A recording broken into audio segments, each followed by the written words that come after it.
we, modern society, has invented environmentalism. And most of us are now very green, we're active environmentalists. The problem is that the First Nations invented environmentalism before any of us ever thought about it.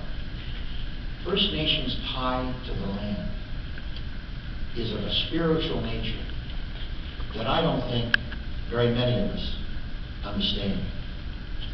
It isn't a tie to the land that is simply, okay, we've got to do this because in fact we're putting pesticides out and it's going to have an effect.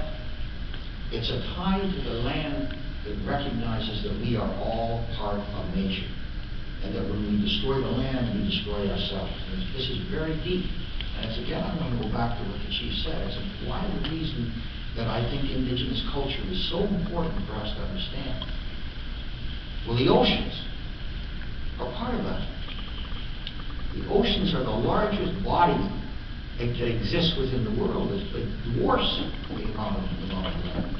And we say we've got to protect the forests because, in fact, the forests create oxygen and there are carbons in it.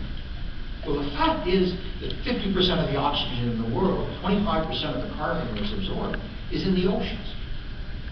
And no matter what we do on the land, if we destroy the oceans and the oceans are in the process of dying, then we are not going to succeed as a people. And if you go and you talk to the coastal First Nations in this country, they were talking about the protection of the water of this land and the oceans long before any of us came here and they allowed it. So the answer to your question, I guess, is I try to tie it all together. It's part of what brought us here, I think. It's so much that I think we can learn reading from it.